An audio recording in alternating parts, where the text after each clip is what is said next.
E aí, galera, vamos para a nossa última aula de revisão para a nossa PRF.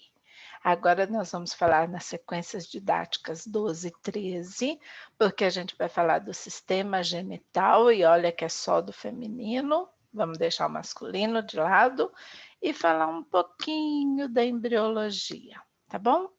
Então, começando a nossa aulinha, vamos lá. Sistema reprodutor feminino e eis que ele aparece. E aqui a gente tem, vamos ver aqui a parte ventral do corpo, aqui a parte dorsal do corpo. Essa estrutura, e gente, deixa eu botar uma lanterninha aqui, olha. Essa estrutura aqui, nessa lanterninha, tá feia. Deixa eu mudar a cor da minha lanterninha. Aqui. Ixi, agora eu não tô vendo é nada. Vamos botar nosso apontador laser aqui, ó. Aqui é o nosso intestino, né? Grosso, reto, terminando no ânus. Aqui tá o esfíncter anal. Aqui a gente tem a vagina. E aqui está o colo do útero, e aqui dentro a gente tem o útero, e aqui está a nossa uretra, e aqui a nossa bexiga urinária. Então imagina que o nosso útero está sobre a nossa bexiga urinária. E o nosso útero vai ter comunicação com essas estruturas aqui que são os ovários e essas franjas aqui e essa parte aqui, olha, é a tuba uterina, tá certo? Bom, quando a gente fala em sistema reprodutor feminino, a gente está falando só nessa parte aqui, ó, canal vaginal, cérvix ou colo do útero, útero, tubas uterinas e ovários, ok? E o que acontece neste aparelho reprodutor feminino? Nós temos o seguinte, olha, aqui está o nosso canal vaginal, a vagina, aqui está a cérvix uterina, aqui está o útero, esse órgão aqui, o útero, né? A cara do boi aqui, os dois chifres do boi. Então, a cara do boi é o nosso útero. E este útero é um órgão oco, e dentro dele existe uma camada de células que se desenvolvem e descamam a cada ciclo menstrual, que nós chamamos de endométrio uterino. A variação da espessura deste endométrio uterino vai depender da ação dos hormônios sexuais. Gente, quem são mesmo que eu falei? Eu vou brigar com vocês se vocês botarem FSH e LH, gente. Eles são hormônios hipofisários. Os hormônios sexuais são progesterona e estrógeno ou estrogênios. Tudo bem? Subindo aqui então, olha, cérvix do útero, colo do útero, útero, a cavidade uterina, endométrio uterino. Aqui está a tuba uterina, e aqui tem bastante franjas dessa tuba, e esse órgão aqui parecendo um ovinho é o ovário. E é nesse ovário que se desenvolvem os ovócitos, que são as células reprodutoras femininas, tá certo? Então, a cada ciclo menstrual, né, existe um chamado período fértil em que ocorre o processo da ovulação.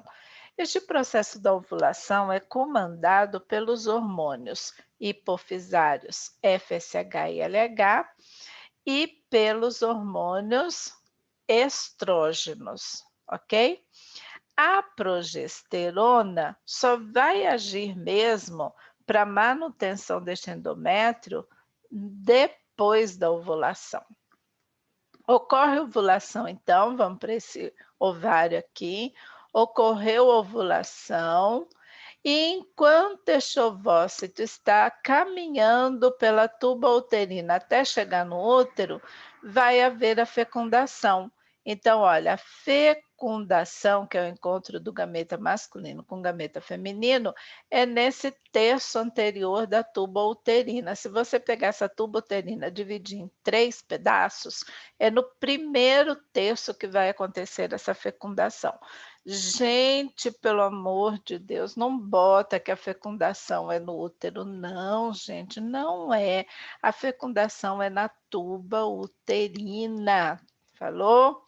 Então, olha, depois que acontece a fecundação, esse ovo, esse zigoto, né, vai se dividir por mitoses. Então, ele divide uma vez, divide de novo, de novo, de novo, de novo, até chegar nessa estrutura aqui, olha, que nós chamamos de mórula. A estrutura mórula mantém o mesmo volume, observe que é o mesmo volume do ovo, porém as células são numerosas, só que em volume pequenininho, porque é uma massa formada depois, né, após mitoses sucessivas. Quando esta mórula vira uma blástula, essa mórula já chegou no útero e até que essa mórula chegue aqui, ó, bem onde está o endométrio uterino, ela já virou uma blástula. Olha aqui, parece a fotografia de um polvo, né, gente? Porque aqui eu tenho a blástula, né? E da blástula começam a sair prolongamentos celulares, parece que está enfincando raiz aqui, não é isso? De células que vão começar a formação da placenta. Olha esse desenho aqui do lado à direita, gente, acompanha aqui, ó, meu laserzinho, acompanha aqui. Isso aqui, olha, é a blástula. Nessa linha vermelha aqui é a minha blástula. Essa massa azul aqui é o botão embrionário. Essa camada amarela aqui, gente, é uma camada de células que vai começar a formar a placenta.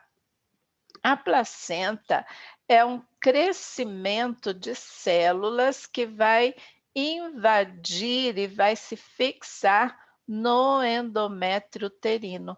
Então, essa massa rosa aqui, olha, é o endométrio uterino, essa massa amarela de células aqui é o crescimento de células para a formação da placenta.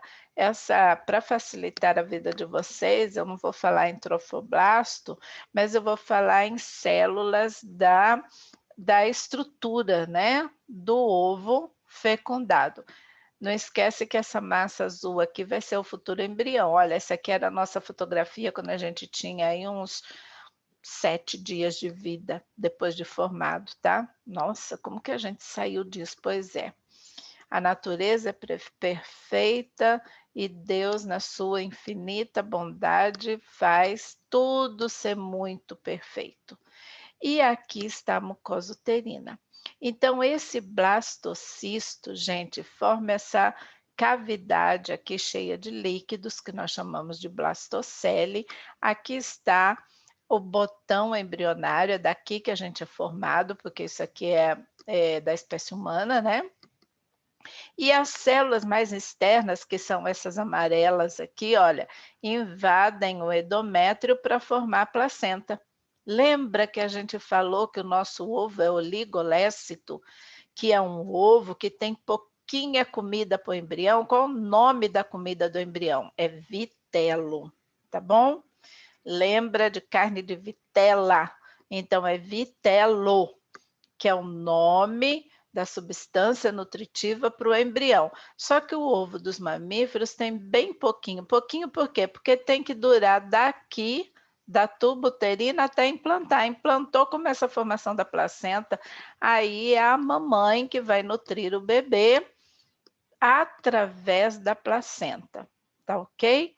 Então, ocorre essa invasão do endométrio, começa a formação da placenta. Agora, meu povo, no slide seguinte, a gente vê um desenho, né, de um desenvolvimento embrionário. Olha, isso aqui é um ovo que se dividiu em 2 células, que se dividiu novamente, novamente formou essa estrutura que a gente chama de mórula.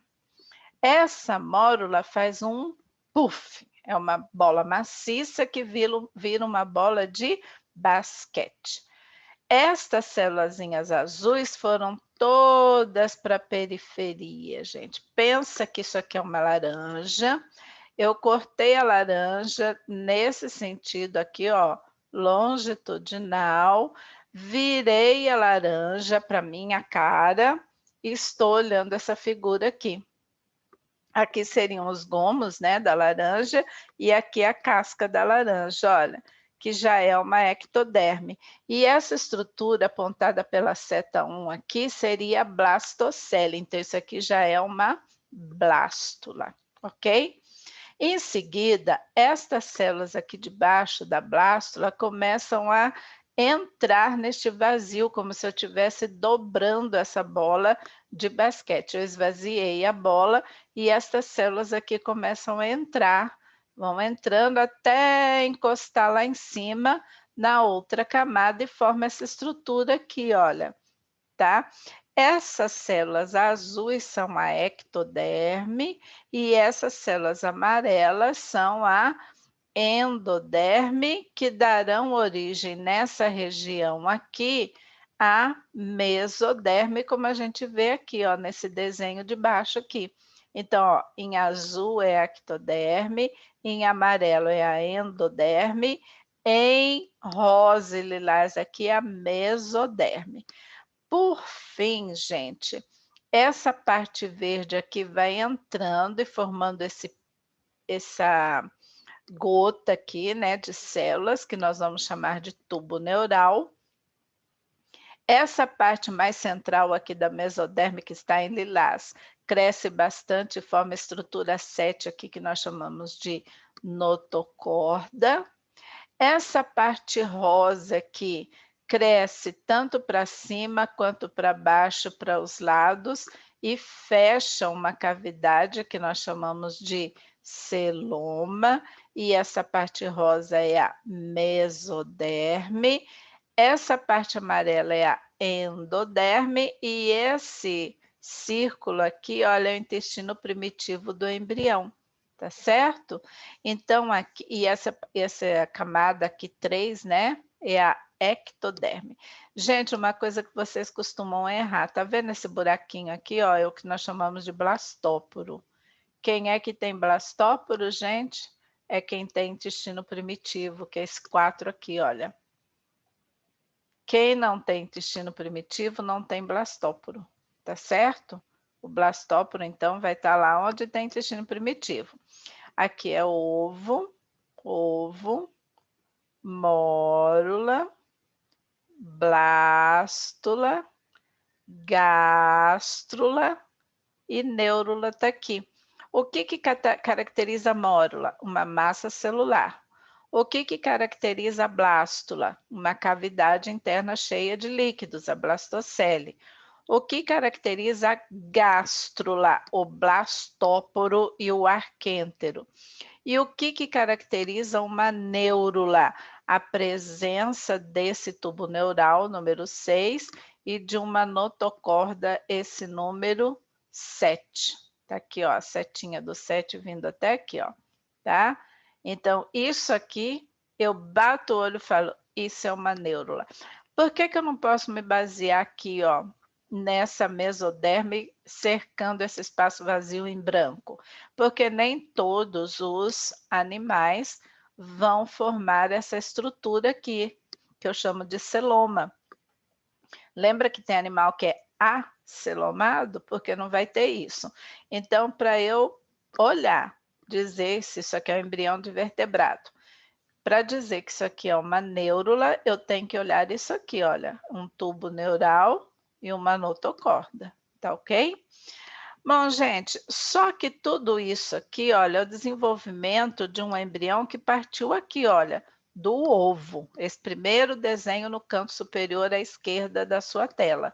Então, isso aqui partiu do ovo. Só que esse ovo tem que ter comidinha para esse embrião aqui. Tem ovo que tem que ter muita comida, tem ovo que tem que ter pouca comida, depende do desenvolvimento embrionário. Essa substância nutritiva a gente chama de vitelo, que a gente vai usar isso para classificar esses ovos. Esses pontinhos amarelos aqui estão representando o vitelo. Observe que neste desenho aqui ele está uniformemente distribuído e é pouco. Então, nós vamos chamar este ovo de oligolesto, que é o caso dos ovos dos mamíferos, né? Este ovo aqui, olha, ele tem um pouquinho de vitelo na parte superior, que a gente chama de polo animal, e muito vitelo na parte inferior, que a gente chama de polo vegetativo. Então, o embriãozinho vai se desenvolver aqui nessa região, que nós chamamos de polo animal, e essa parte aqui, olha, vai cuidar da nutrição desse embrião. Um ovo mega lécito, que é o ovo dos répteis, das aves, tem vitelo até na tampa. E sobra aqui a tampa da laranja, que a gente chama de disco germinativo. Ele é um mega lécito. Esse aqui é um meso, né? Médio, meso, lécito, né? Meso, soprano. Então, isso aqui é um meso, é meio, é mais ou menos. O mezzo-soprano, gente, é uma voz que não é nem soprano e nem contralto, fica ali no meio termo.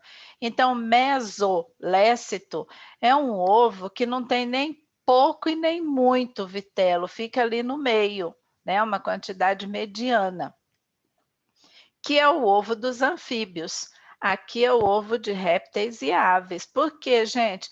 Aqui precisa de pouquinho vitelo, porque vai desenvolver, logo vai ter a placenta, né, que é o ovo dos mamíferos. Ele não vai precisar mais disso, ele vai ser nutrido e oxigenado pela placenta. Já esse aqui precisa de mais ou menos, porque vocês lembram que anfíbio tem uma fase larval, que a gente chama de girino? Aí o girino já tem vida própria, né? Não precisa mais do ovo, não precisa mais estar se alimentando ali do vitelo tanto, né? Agora, coitadinho da tartaruga, do jacaré e do pintinho, gente, vai ter que se desenvolver dentro de um ovo o tempo todo fechadinho por uma casca. Então ele vai ter que se virar lá dentro. Uma galinha, por exemplo, um pintinho para nascer demora 21 dias. Já pensou o bichinho desenvolvendo aqui? Tem que ter comida para ele para 21 dias. Então tem muito vitelo. Por isso chama mega lécito, né? É o ovo de muita comida. E já o ovo dos artrópodos, do modo geral, esse vitelo fica aqui, ó, no meio, atrapalhando um pouquinho o desenvolvimento embrionário, de modo que o desenvolvimento embrionário vai ser aqui na superfície, ó. Este ovo é chamado centrolécito. Então, vamos lembrar? Oligolécito, pouco vitelo. Mesolécito ou mediolécito, né? Mais ou menos de vitelo, só que concentrado num dos polos da célula. Megalécito ou telolécito é aquele entupido de vitelo, porque o pintinho tem que se desenvolver dentro do ovo. E o centrolécito, o vitelo está no centro do ovo. Agora, só uma coisinha, o vitelo atrapalha a divisão celular, porque ele é gordura, ele é lipídio. E se ele atrapalha a divisão celular, como é que esses ovos aqui sofrem clivagens? Então, a gente tem os tipos de clivagens. Olha só, o ovo oligolécito, as divisões celulares ou clivagens acontecem de modo uniforme, de modo igual em todas as células até formar a mórula, tá certo? Cada célula dessa aqui, ó, se chama blastômero. Todos eles vão ter o mesmo tamanho, o mesmo volume, porque essa quantidade de vitelo que está aqui não atrapalhou essa divisão ser uniforme.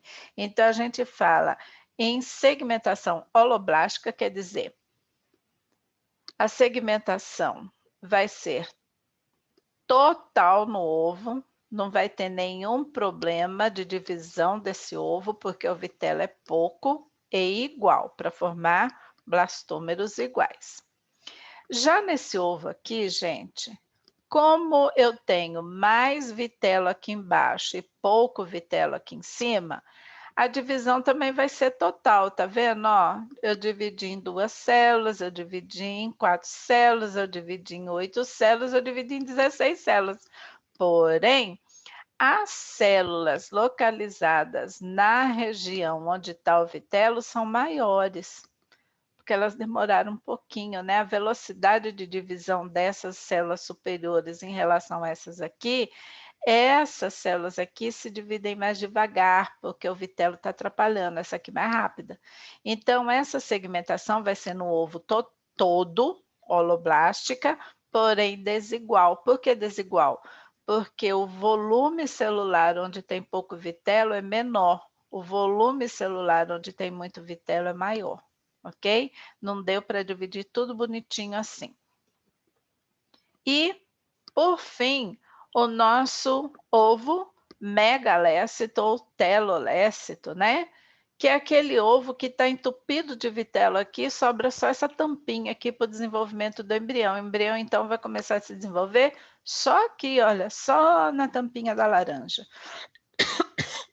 E aí eu formo a mórula só aqui, o resto aqui é vitelo. É daqui que vai sair o embriãozinho, tá bom? Então, ele é uma segmentação meroblástica ou uma segmentação parcial, porque não é no ovo inteiro, é só numa parte dele. E discoidal. Por que discoidal? Porque é nesse disco aqui, olha. Então, é parcial discoidal. Vamos ver esse meroblástico aqui, que vai ficar difícil vocês lembrarem, né? Põe parcial e discoidal, vocês vão acertar do mesmo jeito, tá bom? E esse aqui também é parcial, porque não é no ovo inteiro, só vai acontecer aqui, ó, na superfície do ovo, como que as células formassem uma coroa aqui. E superficial, porque é onde, se o vitelo tá acumulado aqui, então é aqui que tem pouco vitelo, então é aqui que as células vão se dividir. Os núcleos se dividem e migram para a periferia da célula e forma uma mórula aqui, olha, uma mórula esquisita essa aqui, né, gente? Aqui dentro está o vitelo e aqui estão as células desse embrião. Gente, olha só, eu gostaria, desculpa, que vocês estudassem isso e descrevessem isso como se vocês estivessem explicando para alguém. Porque nessa explicação, vocês vão ter que ter um raciocínio para poder escrever. Então, tenta entender explicando, entender aqui, ó, o que é segmentação ou clivagem, a divisão celular. Parcial ou meroblástica, por quê? Porque tem muito vitelo. Discoidal, por quê? Porque é aqui, ó, no disco do ovo. Segmentação ou clivagem é mitose. Meroblástica ou parcial, por quê? Porque não é no ovo inteiro, é só na superfície. E porque é só na superfície, a gente chama de superficial. E nesse aqui, a segmentação é holoblástica ou total. Holoblástica quer dizer total. Essa segmentação total pode ser igual, se não tiver muito vitelo, ou pode ser desigual, se tiver mais vitelo num dos polos do ovo e pouco vitelo no outro polo do ovo, ok? Então, gente, com isso, terminamos a nossa última aula de revisão. Talvez vocês estejam em conflito de horário para assistir essa aula, mas antes da prova, se eu fosse vocês, eu assistiria, eu não ia perder não, tá bom? Até mais. Eu sei que vocês são capazes e vocês vão tirar uma excelente nota para aprovação nessa prova final. Bons estudos e acreditem, vocês são 10. Beijinho, gente. Até!